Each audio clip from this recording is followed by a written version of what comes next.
ഏത് സാർ ഹാളിലെ സോഫയിൽ ഇരിക്കുകയാണ്. ആ സമയത്ത് പത്മ അവിടേക്ക് വരുന്നുണ്ട്. രാജേഷ് വിളിച്ചിരുന്നോ നിങ്ങളെ? ഏത് രാജേഷ്? നമ്മുടെ അക്കൗണ്ട് സെക്ഷനിലുള്ള രാജേഷ് എന്ന് പറയാനുണ്ട് പത്മ. ഇല്ല, വിളിച്ചില്ല എന്ന് പറയാനുണ്ട് അദ്ദേഹം. എന്നാൽ എന്നെ വിളിച്ചിരുന്നു. നമ്മുടെ കമ്പനി അക്കൗണ്ടിൽ നിന്നും 2 ലക്ഷം രൂപ നഷ്ടപ്പെട്ടിരിക്കുന്നു എന്ന്. കാര്യം എന്താണെന്ന് എനിക്ക് ഇതുവരെ പിടികിട്ടിയിട്ടില്ല. ഞാനെന്തേ രാജേഷിനോട് ഇങ്ങോട്ടേക്ക് വരാൻ പറഞ്ഞിട്ടുണ്ട് എന്ന് പറയാൻ പത്മ. അങ്ങനെ ഏറെ വൈകിയില്ല. ഉടൻ തന്നെ അവിടെ കോളിംഗ് ബെല്ല് ഉയരുകയാണ്. പത്മ എഴുന്നേറ്റ് പോയി ഡോർ തുറന്ന് കൊടുക്കുന്നുണ്ട്. അത് രാജേഷ് തന്നെയായിരുന്നു. വരൂ രാജേഷ് എന്ന് പറഞ്ഞ് അദ്ദേഹത്തെ വിളിച്ചുകൊണ്ട് അകത്തേക്ക് കയറി വരികയാണ് പത്മ. യദു സർ അവനെ കണ്ടതും എന്താ രാജേഷ് എന്ന് ചോദിക്കുന്നുണ്ട്. സർ, കമ്പനി അക്കൗണ്ടിൽ നിന്നും ഒരു 2 ലാക്ക് ഏതോ ഒരു സ്കൂൾ മാനേജ്മെന്റിന്റെ അക്കൗണ്ടിലേക്ക് ക്രെഡിറ്റ് ആയിട്ടുണ്ട് എന്ന് പറയാണ് അദ്ദേഹം. അപ്പോൾ യദു സർ ചോദിക്കുന്നുണ്ട്, അതെങ്ങനെ? നിങ്ങൾ അറിയാതെ ഒന്നും സംഭവിക്കില്ലല്ലോ. അപ്പോൾ രാജേഷ് പറയുന്നത് അത് തന്നെയാണ് ഇവിടുത്തെ പ്രശ്നം. ഇപ്പോൾ നഷ്ടപ്പെട്ടിരിക്കുന്ന ചെക്ക് വഴി സൂര്യ സാറും യതീന്ദ്ര സാറും ഒന്നിച്ച് ഒപ്പിട്ട ചെക്കിൽ നിന്നാണ് പണം പിൻവലിച്ചിരിക്കുന്നത്. കമ്പനി നഷ്ടപ്പെട്ടതെല്ലാം അവിടെ തന്നെ സൂക്ഷിക്കാറുണ്ട് സർ എന്ന് പറയാണ് അവന്. പത്മ ചോദിക്കുന്നത്, നിങ്ങൾ ആർക്കെങ്കിലും എന്തെങ്കിലും സഹായം ഈ അടുത്ത് ചെയ്തിട്ടുണ്ടായിരുന്നോ? ഇല്ല എന്ന് പറയാണ് ഇത് സാർ. കമ്പനി ആവശ്യത്തിന് വേണ്ടിയിട്ട് ഇങ്ങനെ ചെക്കോ എന്തെങ്കിലും കൈമാറിയിട്ടുണ്ടോ എന്ന് ചോദിക്കുന്നുണ്ട് പത്മ. ഇല്ല എന്ന് രാജേഷും പറയാണ്. മാത്രമല്ല വളരെ റെയറായിട്ടാണ് നമ്മൾ ആ അക്കൗണ്ട് യൂസ് ചെയ്യാറുള്ളത്. കഴിഞ്ഞ ദിവസം മാനേജർ സാറാണ് സാറിനെ വിളിച്ചിട്ട് ആ അക്കൗണ്ടിലുള്ള ചെക്ക് ലീഫിലൊന്ന് സൈൻ ചെയ്ത് വെക്കാൻ വേണ്ടി പറഞ്ഞത്. കുറച്ച് കഴിഞ്ഞ് തന്നെ സാറ് അത് വേണ്ട എന്നും വിളിച്ചു പറഞ്ഞിരുന്നു. അപ്പോൾ പത്മ ചോദിക്കുന്നു യദു സാറോട്, നിങ്ങളും സൂര്യയും ഒപ്പിട്ട ചെക്ക് കമ്പനിയിൽ എന്തായാലും ഇല്ല, അത് ഇവിടെയുള്ളൂ. അങ്ങനെയാണെങ്കിൽ നഷ്ടപ്പെട്ട ചെക്ക് ഇവിടെ നിന്നായിരിക്കുമല്ലോ. അന്ന് നിങ്ങൾ 2 പേരും സൈൻ ചെയ്ത ആ ചെക്ക് ലീഫ് ഇവിടെ തന്നെയുണ്ടോ ഒന്ന് നോക്കിയേ എന്ന് പറയാണ് പത്മ. അപ്പോൾ യദു സാർ മോളെ നന്ദിനി എന്ന് വിളിക്കുകയാണ്. എന്തിനാ അവളെ വിളിക്കുന്നത് ചോദിക്കാൻ പത്മ. അന്ന് ആനന്ദ് വരുമ്പോൾ ചെക്ക് ലീഫ് ഏൽപ്പിക്കാൻ വേണ്ടിയിട്ട് ഞാൻ അവളെ ഏൽപ്പിച്ചിരുന്നു. അപ്പോൾ നന്ദിനി വന്നിട്ട് എന്താ സാർ എന്ന് ചോദിക്കുന്നുണ്ട്. യദു സാർ പറയുന്നുണ്ട്, മോളെ അന്ന് ഞാൻ എൻ്റെ കയ്യിൽ ഒരു ചെക്ക് ബുക്ക് ഏൽപ്പിച്ചിരുന്നില്ലേ, അവിടെ എവിടെ മോള് വെച്ചത്, അത് എടുത്തുകൊണ്ട് വാ എന്ന് പറയാണ്. ഓക്കെ സാർ എന്ന് പറഞ്ഞ് നന്ദിനി നേരെ മുകളിലേക്ക് പോവാണ്. എന്നിട്ട് അവരുടെ റൂമിലെ ഷെൽഫിൽ നിന്നും ആ ചെക്ക് ബുക്കുമായിട്ട് അവൾ തിരികെ വന്ന് യദു സാറിൻ്റെ കയ്യിൽ ഏൽപ്പിക്കാൻ കേട്ടോ. യദു സാർ ആണെങ്കിൽ അത് തുറന്ന് നോക്കുകയാണ്. പക്ഷേ ചെക്ക് ലീഫ് അവിടെ കാണുന്നില്ല. അതേസമയം ഈ സംസാരമൊക്കെ കേട്ട് ഇന്ദ്രജയും വേദയും വിജയും എല്ലാം ഹാളിലെത്തിയിട്ടുണ്ടായിരുന്നു കേട്ടോ. നന്ദിനിയുടെ പിന്നാലെ തന്നെ കനകയും രാജുവും ആ ഹാളിൻ്റെ ഒരു സൈഡിൽ വന്ന് നിൽക്കുന്നുണ്ടായിരുന്നു. അങ്ങനെ യദു സാർ ഏറെ തിരഞ്ഞിട്ടും അതിൽ ചെക്ക് ലീഫ് കാണുന്നില്ല. പത്മ ചോദിക്കുന്നതിൽ എന്ത് പറ്റി? അല്ല, ആ ചെക്ക് ലീഫ് ഇതിൽ കാണുന്നില്ല എന്ന് അദ്ദേഹം പറയാണ്. ഇങ്ങ് കാണിച്ചേ എന്ന് പറഞ്ഞ് പത്മ അത് വാങ്ങിച്ചിട്ട് അവളും തിരഞ്ഞു നോക്കുകയാണ്. പക്ഷേ അതിൽ കാണുന്നില്ല. എന്നിട്ട് അവൾ മക്കളുടെ നേരെ നോക്കിയിട്ട് ചോദിച്ചത്, നിങ്ങൾ ആരെങ്കിലും എന്തെങ്കിലും ആവശ്യത്തിന് ഇതിൽ നിന്ന് ചെക്ക് ലീഫ് എടുത്തിരുന്നോ? ഇന്ദ്രജയും വേദയും പറയുന്നുണ്ട്, ഇല്ല മമ്മി. അതോ എവിടേക്കെങ്കിലും ക്യാഷ് ട്രാൻസ്ഫർ ചെയ്തിട്ടുണ്ടോ എന്ന് ചോദിക്കുകയാണ്. ഇല്ല എന്ന് പറയാൻ കേട്ടോ. അപ്പോൾ പത്മ പറയുന്നുണ്ട്, വെറുതെ കള്ളം പറയല്ലേ, കമ്പനി അക്കൗണ്ടിൽ നിന്നും വലിയൊരു ക്യാഷാണ് മിസ്സിംഗ് ആയിരിക്കുന്നത്, സത്യം പറഞ്ഞോണം എന്ന് പറയാണ്. അവർ ഇല്ല മമ്മി, സത്യമാണ് ഞങ്ങൾ പറയുന്നത് എന്ന് തന്നെ പറയാൻ കേട്ടോ. അപ്പോൾ പത്മ രാജേഷിനോട് ചോദിക്കുന്നുണ്ട്, അല്ല രാജേഷ്, ഏത് സ്കൂളിലേക്കാണ് ഇത് കളക്ട് ചെയ്തിരിക്കുന്നത്, അതിനെക്കുറിച്ച് വല്ല ഡീറ്റെയിൽസും വാങ്ങിച്ചിട്ടുണ്ടെന്ന് ചോദിക്കുന്നുണ്ട്. ഉണ്ട് മാഡം എന്ന് പറഞ്ഞ് രാജേഷ് ഫോൺ എടുത്ത് അതിൽ നിന്നും ഓണാക്കിയതിന് ശേഷം ആ സ്കൂളിൻ്റെ പേര് വായിക്കാൻ കേട്ടോ. മാഡം, പണം ക്രെഡിറ്റ് ആയിരിക്കുന്നത് വിദ്യാലയ പബ്ലിക് സ്കൂൾ എന്നതിലേക്കാണ്. ഇത് കേട്ട് നന്ദിനി ഒന്ന് ഞെട്ടുന്നുണ്ട്. കുട്ടിയുടെ പേരുണ്ടോ എന്ന് ചോദിക്കാൻ കേട്ടോ. പത്മം, അതെ മാഡം, പ്രിയങ്ക എന്നാണ് പേര്, അവളുടെ അച്ഛൻ്റെ പേര് സുദേവൻ. ഇത് കേട്ടത് നന്ദിനി ആകെ ഷോക്കാവുകയാണ്. എന്നാൽ കനകയാട്ടെ ഉള്ളിൽ ചിരിച്ചുകൊണ്ട് നോക്കി നിൽക്കാൻ കേട്ടോ. അപ്പോൾ പത്മയ്ക്ക് ഏതാണ് കാര്യം മനസ്സിലാകുവാണ്. അവൾ നന്ദിനി ചോദിക്കുന്നത്, എൻ്റെ അനിയത്തിക്ക് വിദ്യാലയ പബ്ലിക് സ്കൂളിൽ സീറ്റ് കിട്ടിയിട്ടുണ്ടോ എന്ന് ചോദിക്കുകയാണ്. നന്ദിനി പറയുന്നുണ്ട്, ഉണ്ട് മാഡം, പക്ഷേ അത് ഫ്രീ ആയിട്ടാണ്. അപ്പോൾ പത്മ യദു സാറിനെ നോക്കിയിട്ട് പറയുന്നുണ്ട്, ഇപ്പോൾ നിങ്ങൾക്ക് കാര്യം എങ്ങനെയൊക്കെയാണ് പോകുന്നത് എന്ന് മനസ്സിലായില്ലേ എന്ന് ചോദിക്കുകയാണ്. എന്തെങ്കിലും സംശയമുണ്ടോ എന്ന് ചോദിക്കുകയാണ് വീണ്ടും വീണ്ടും. അപ്പോൾ അത് പത്മ എന്ന് പറഞ്ഞ് നിൽക്കാൻ യദു സാർ. അങ്ങനെ പത്മ രാജേഷിനോട് പറയുന്നത്, രാജേഷ് എന്തായാലും പൊയ്ക്കോളും, ഇതിൻ്റെ ബാക്കി നടപടികളെക്കുറിച്ച് ഞാൻ വിശദീകരിച്ച് പിന്നീട് വിളിച്ചു പറയാം എന്ന് പറയാണ്. അങ്ങനെ ഓക്കെ മാഡം എന്ന് പറഞ്ഞ് അദ്ദേഹം അവിടെ നിന്ന് പോവുക കേട്ടോ. ശേഷം പത്മ എഴുന്നേറ്റ് നിൽക്കുകയാണ്. എന്നിട്ട് നന്ദിനോട് ചോദിക്കുന്നുണ്ട്, ഈ ചെക്ക് ബുക്കിൽ നിന്നും ചെക്ക് ലീഫ് നീ ദൈവം പോലെ കാണുന്ന ഈ സാറോ അല്ലെങ്കിൽ സൂര്യയോ തന്നിട്ടുണ്ടോ? നന്ദിനി പറയുന്നുണ്ട്, ഇല്ല മാഡം. പിന്നെ എങ്ങനെയാണ് നിൻ്റെ അനുജത്തിക്കുള്ള ഡൊണേഷൻ ഈ ചെക്ക് ബുക്കിൽ നിന്ന് പോകുന്നത് എന്ന് ചോദിക്കുകയാണ്. എനിക്കറിയില്ല മാഡം എന്ന് നന്ദിനി പറഞ്ഞതും അവളുടെ മുഖത്തേക്ക് ആഞ്ഞടിക്കാൻ കേട്ടോ പത്മ. ഇത് കണ്ട് എല്ലാവരും ഷോക്കായി നിൽക്കുകയാണ്. തെളിവ് മൊത്തം മുന്നിൽ നിരത്തിയിട്ടും നീ ഇങ്ങനെ നിഷേധിക്കുന്നോടി. നീ എന്താ പറഞ്ഞത്? നിൻ്റെ അനുജത്തിക്ക് വിദ്യാലയ പബ്ലിക് സ്കൂൾ ഫ്രീ ആയിട്ട് സീറ്റ് കിട്ടിയെന്ന്. അതിനു മാത്രം എന്ത് പ്രത്യേകത നിനക്കും നിൻ്റെ കുടുംബത്തിനുമുള്ളത്? നിൻ്റെ അച്ഛൻ ഇപ്പോഴും ആ കൂലിപ്പണിക്കാരൻ സുദേവൻ തന്നെയല്ലേ? പിന്നെ എവിടുന്നാണ് നിനക്ക് ഇത്രയും പണം എന്ന് ചോദിക്കുകയാണ്. നന്ദിനി പറയുന്നത്, മാഡം പ്ലീസ്, ഞാൻ പറഞ്ഞതെല്ലാം സത്യവിശ്വാസമില്ലെങ്കിൽ ആരതിയെ വിളിച്ച് ചോദിക്കുക എന്ന് പറയാണ്. ഏത് ആരതി? ആരെയാണവള്? നീയും അവളുമായ കൂട്ടുകെട്ടാണ് ഇപ്പോൾ നിന്നെ ഇതുവരെ ഇവിടെ എത്തിച്ചിരിക്കുന്നത്, ഈ വീടിൻ്റെ അവസ്ഥയും. അപ്പോൾ ഇന്ദ്രജ പറയുന്നുണ്ട്, അവൾ ഏത് കാര്യത്തിന് പോലീസിൽ കേസ് കൊടുക്കാൻ പറയുന്നതല്ല മമ്മി, മമ്മി ഈ കാര്യം പോലീസിൽ റിപ്പോർട്ട് ചെയ്യും, അപ്പോൾ അറിയാമല്ലോ ഏത് രീതിക്കാണ് ചെക്ക് ലീഫ് നഷ്ടപ്പെട്ടിരിക്കുന്നത് എന്ന്. അപ്പോൾ നന്ദിനി പറയുന്നത്, എൻ്റെ അനിയത്തിയുടെ സ്കൂളിലേക്ക് അങ്ങനെ ഒരു അക്കൗണ്ടിൽ നിന്നും ഒരിക്കലും പണം പോകില്ല, എനിക്കുറപ്പാണ്. എന്നിട്ട് യദു സാർ പറയുന്നത്, സാർ, സാർ എന്തിനാണെങ്കിൽ മിണ്ടാതിരിക്കുന്നത്, ഞാൻ അങ്ങനെ ചെയ്യുമെന്ന് സാറിന് തോന്നുന്നുണ്ടോ? ഇങ്ങനെയൊക്കെ കരഞ്ഞുകൊണ്ട് നന്ദിനി പറയുന്നുണ്ടെങ്കിൽ യദു സാർ ഒരക്ഷരം മിണ്ടുന്നില്ല കേട്ടോ. നന്ദിനി വീണ്ടും പറയുന്നത് ഞാൻ ഒരിക്കലും അങ്ങനെ ചെയ്തിട്ടില്ല, എന്നെ മനഃപൂർവ്വം കളിയാക്കാൻ വേണ്ടി ഇത് ആരോ ചെയ്തതാണ് എന്നൊക്കെ പറഞ്ഞ് കരയാൻ കേട്ടോ. അപ്പോൾ പത്മ ചോദിക്കും, ആരടി നിന്നെ കളിയാക്കാൻ നോക്കുന്നത്, ഞാനോ അതോ എൻ്റെ മക്കളാണോ അതോ നിൻ്റെ അനിയത്തെ ഇങ്ങനെ പഠിപ്പിച്ചിട്ട് ഞങ്ങൾക്കത് കിട്ടാനാണ് ഇതിൽ നിന്നും?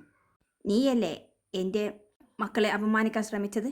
അപ്പോൾ ഇന്ദ്രജ പറയുന്നുണ്ട്, അന്ന് ഞാനൊരു കള്ളിയായിട്ട് നീയും സൂര്യയും വലിയ ആവേശത്തിൽ ഞങ്ങളെ മുദ്ര കുത്തിയിരുന്നതോ, ഞാൻ മോഷ്ടിച്ചിട്ടുണ്ടെങ്കിൽ അത് എൻ്റെ കുടുംബത്തിൽ നിന്നും തന്നെയാടി. അപ്പോൾ വേദയും പറയുന്നുണ്ട്, എന്നെ വലിയൊരു കള്ളിയാക്കി അപമാനിക്കാൻ നീ ശ്രമിച്ചില്ലേ, ഇപ്പോൾ നിനക്ക് തന്നെ ആ ഗതി വന്നില്ലേ, നീ ആരടി എന്നൊക്കെ പറഞ്ഞ് തിരിച്ചും മറിച്ചും എല്ലാവരും കൂടി അവളെ ശവത്തെ കുത്തുന്നത് പോലെ കുത്തിക്കൊണ്ടിരിക്കുകയാണ് കേട്ടോ. അവസാനം എതി സർ പറഞ്ഞു, സാർ എന്തെങ്കിലും പറ, എന്നെ വിശ്വസിക്കുക, ഞാൻ ഇങ്ങനെ ചെയ്തിട്ടില്ല പ്ലീസ് സർ എന്നൊക്കെ പറഞ്ഞ് കാല് വീഴാൻ നോക്കിയതും എതി സർ ഒന്നും മിണ്ടാതെ അവിടെ നിന്ന് പോവുകയാണ്. അതും കൂടി കണ്ടതും നന്ദിനിക്ക് താങ്ങാനാവുന്നില്ല, അവൾ പൊട്ടിക്കരയാണ്. അവസാനം പത്മ പറയുന്നത്, ഒന്നുകിൽ നീ ഞങ്ങൾ ഈ പറയുന്നതെല്ലാം കുറ്റം സമ്മതിക്ക്, അതല്ല എങ്കിൽ പോലീസിൽ പരാതി കൊടുത്ത് നിന്നെയും നിൻ്റെ അനുജത്തിയെയും നിൻ്റെ അച്ഛനെയും ഞങ്ങൾ പോലീസിൽ കയറ്റും. അങ്ങനെ ഓരോ കാര്യങ്ങളെല്ലാം പറയാണ്. എന്തായാലും നിനക്ക് സമയമുണ്ട്, നീ ആലോചിച്ച് തീരുമാനമെടുക്കുക എന്ന് പറഞ്ഞ് എല്ലാവരും അവിടെ നിന്ന് പോവുകയാണ്. ഇന്ദ്രജ പറയുന്നത്, മമ്മിയെ പറയുന്നത് അനുസരിക്കുന്നതായിരിക്കും നിനക്ക് നല്ലത്, ഇല്ലെങ്കിൽ ഇനി നീ എന്നേക്കുമായി ഈ വീട്ടിൽ നിന്ന് പുറത്താകുമടി എന്നൊക്കെ പറയാൻ കേട്ടോ. ഇതെല്ലാം കേട്ട് നന്ദിനി അവിടെ നിന്ന് പൊട്ടിക്കരയാണ്. എന്നാൽ കനകയാകട്ടെ ആകെ പൊട്ടിച്ചിരിച്ചുകൊണ്ട് അകത്തേക്ക് പോവുകയാണ്. രാജുവേട്ട ഇതെല്ലാം കാണുമ്പോൾ സങ്കടമാകാണ്. മോളെ എന്ന് പറഞ്ഞുകൊണ്ട് നന്ദിനിയുടെ അടുത്തേക്ക് വരുന്നുണ്ട്. രാജുവേട്ടൻ ഈ പറയുന്നതെല്ലാം വിശ്വസിക്കുന്നുണ്ടോ എന്ന് ചോദിക്കുകയാണ്. ഏതി സാർ എന്നെ വിശ്വസിച്ച് ഏൽപ്പിച്ചൊരു കാര്യം ഞാൻ ഇങ്ങനെ ചെയ്യുമെന്ന് രാജുവേട്ടന് തോന്നുന്നുണ്ടോ? ആർക്കാ രാജുവേട്ടൻ എന്നെ ഇങ്ങനെ കൊല്ലാക്കൊല്ല ചെയ്യേണ്ടത് എന്നൊക്കെ പറഞ്ഞ് അവൾ പൊട്ടിക്കരയാണ്. എങ്ങനെ ആശ്വസിപ്പിക്കണമെന്നറിയാതെ രാജുവേട്ടൻ നിറക്കണ്ണുകളോടെ നോക്കി നിൽക്കുകയാണ് കേട്ടോ.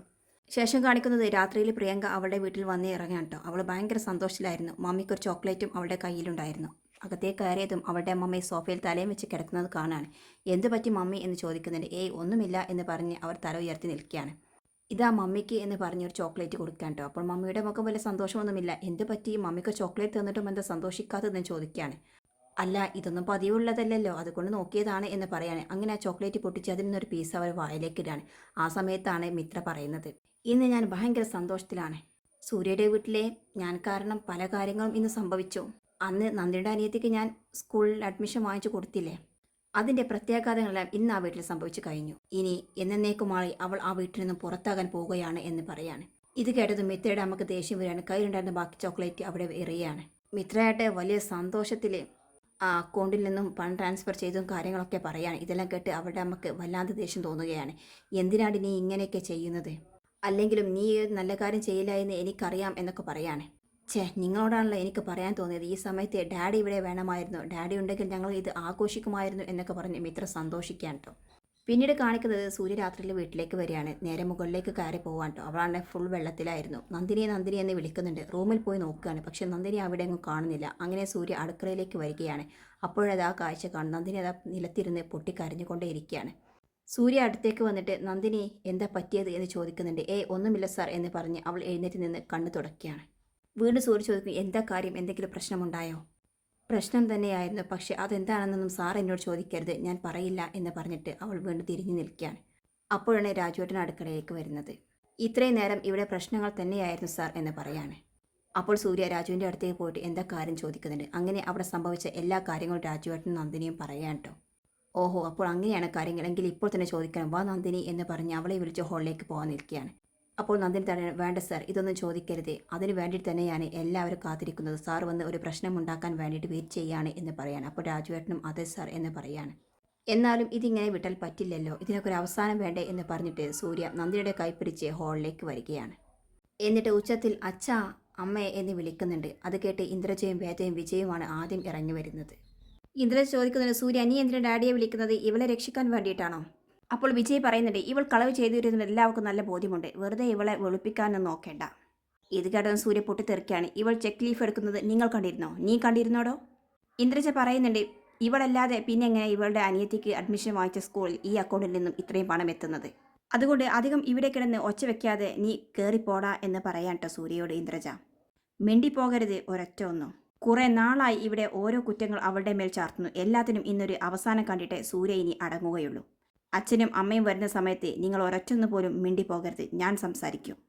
മാത്രവുമല്ല സ്വന്തം കമ്പനിയെ ഒറ്റിക്കൊടുത്തിട്ട് സമ്പന്നയാൻ ശ്രമിച്ചവരല്ലേ ഇവരൊക്കെ, ഇനിയെങ്ങാനും അത് ശ്രമിച്ച രണ്ടിനെ കാലും കയ്യും തല്ലി ഒടിക്കും എന്നൊക്കെ പറഞ്ഞ് ഭീഷണിപ്പെടുത്തുകയാണ്. അങ്ങനെ അവസാനം എതിസറും പത്മയും താഴേക്ക് ഇറങ്ങി വരികയാണ്. എതിസാറിൻ്റെ മുന്നിൽ നിന്നുകൊണ്ട് സൂര്യ പറയുന്നുണ്ട്, ഞാൻ ദൈവത്തെ ഇതുവരേക്കും അനുസരിച്ചിട്ടില്ല, പക്ഷേ ഞാൻ എൻ്റെ അച്ഛനെ അനുസരിച്ചിട്ടുണ്ടായിരുന്നു. ഈ വീട്ടിൽ നടക്കുന്ന കൊളരുതായ്മയ്ക്ക് അച്ഛൻ കൂട്ടി നിൽക്കുമെന്ന് ഞാൻ ഒരിക്കലും കരുതിയില്ല. എന്നു മുതൽ അച്ഛൻ ഈ മാറ്റം തുടങ്ങിയത്? നന്ദിനിയെ അവിശ്വസിക്കാൻ എങ്ങനെ അച്ഛന് സാധിച്ചു? നന്ദിനി അവളുടെ ഇഷ്ടത്തിനാണ് ഈ വീട്ടിൽ ഇത്രയും കാലം നിന്നത്. അച്ഛൻ അവളോട് അപേക്ഷിച്ചതല്ലേ. അന്ന് മുതൽ ഇന്ന് വരെ കണ്ണീരില്ലാതെ എന്തെങ്കിലും സന്തോഷം അവൾക്ക് ഇവിടെ ഉണ്ടായിട്ടുണ്ടോ? അച്ഛൻ്റെ കൺമുൻപിലല്ലേ ഇതൊക്കെ സംഭവിക്കുന്നത്. എന്നിട്ടും അച്ഛൻ എങ്ങനെ അവളെ ഇങ്ങനെ തള്ളി പറയാൻ തോന്നി എന്നൊക്കെ ചോദിക്കാൻ സൂര്യ. എതിസേറാകത്തെ ഒന്നും മിണ്ടാതെ ഒരു പുച്ഛത്തോടു കൂടി നോക്കി നിൽക്കാൻ സൂര്യയെ. എന്താ അച്ഛാ, എന്താ ഒന്നും മിണ്ടാത്തത് എന്ന് ചോദിക്കാൻ സൂര്യ.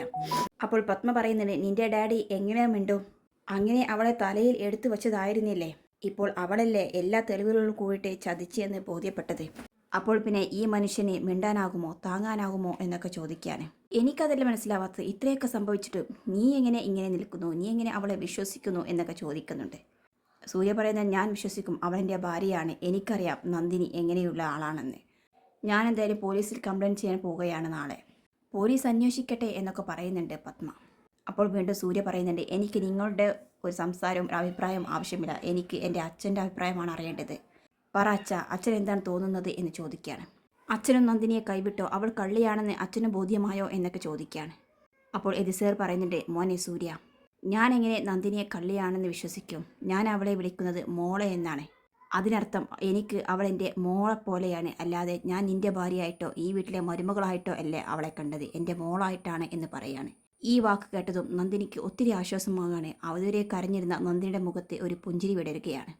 സൂര്യ പറയുന്നുണ്ട്, മതി അച്ഛ, എനിക്ക് ഇത്രയും മതി. അച്ഛൻ്റെ വായിൽ നിന്നും ഒരു വാക്ക് കേൾക്കാൻ വേണ്ടിയിട്ട് കാത്തിരിക്കുകയായിരുന്നു ഞാൻ. ഇനി ഇതിൻ്റെ എല്ലാം പിന്നിൽ എന്താണെന്ന് ഞാൻ തെളിയിച്ചു കൊള്ളാം. അതാരായാലും അവരെ ഞാൻ പുറത്ത് കൊണ്ടുവരും എന്ന് അവൾ ഓരോരുത്തരുടെയും നേരെ വിരൽ ചൂണ്ടിയിട്ട് പറയാൻ കേട്ടോ. പിന്നെ എന്ന രീതിയിൽ പുച്ഛിക്കാൻ കേട്ടോ പത്മ. അങ്ങനെ അടുത്ത ദിവസം രാവിലെ കാണിക്കുകയാണ്. നന്ദിനി ഫോൺ എടുത്തിട്ട് പിച്ചുവിനെ അഡ്മിഷൻ എടുത്ത് ആ വിദ്യാഭവൻ സ്കൂളിലേക്ക് വിളിക്കുന്നുണ്ട്. എന്നിട്ട് പറയാണ്, നിങ്ങൾ പറഞ്ഞത് പ്രിയങ്കക്ക് സീറ്റ് ഫ്രീ ആയിട്ടാണ് തന്നിരിക്കുന്നത് നിങ്ങളുടെ ചാരിറ്റി പ്രവർത്തനത്തിൻ്റെ ഭാഗമായിട്ട് എന്നല്ലേ. പിന്നെ എങ്ങനെ അവളുടെ പേരിൽ 2 ലക്ഷം രൂപ ആ അക്കൗണ്ടിലേക്ക് വന്നു എന്ന് ചോദിക്കുന്നുണ്ട്. മാഡം, ഞങ്ങൾ പറഞ്ഞത് ശരിയാണ്, ഫ്രീ ആയിട്ടാണ്. നിങ്ങളുടെ കയ്യിൽ ഞങ്ങൾ ക്യാഷ് വാങ്ങിച്ചിട്ടില്ലല്ലോ. പക്ഷേ അവൾക്ക് വേണ്ടി ക്യാഷ് മുടക്കാനും സീറ്റ് ചോദിക്കാനും ഒരുപാട് പേരുണ്ടായിരുന്നു. അത്രയും പ്രഷർ ഉള്ളത് കൊണ്ടാണ് ഞങ്ങൾ അവൾക്ക് സീറ്റ് കൊടുത്തത്. മാത്രമല്ല അവൾ മിടുക്കിയാണ് എന്നൊക്കെ പറയാണ്ടവർ. നന്ദിനി പറയുന്നുണ്ട്, എന്തിൻ്റെ പേരിലായാലും ഇനി ഞങ്ങൾക്ക് ആ സ്കൂളിലെ സീറ്റ് വേണ്ട. അങ്ങനെ ഒരു സ്കൂൾ എൻ്റെ അനിയത്തിക്ക് പടയ്ക്കുകയും വേണ്ട. അതുകൊണ്ട് ആ അഡ്മിഷൻ നിങ്ങളെ ഒഴിവാക്കിയേക്കൂ എന്ന് പറയാൻ കേട്ടോ. അങ്ങനെ അവർ ഒരുപാട് കൺവിൻസ് ചെയ്യാൻ ശ്രമിക്കുന്നുണ്ടെങ്കിൽ നന്ദിനി അതിന് കൂട്ടാക്കുന്നില്ല. പിച്ചുവിൻ്റെ അവിടെ അഡ്മിഷൻ അവൾ ശരിക്കും ഒഴിവാക്കുകയാണ് ചെയ്തത്.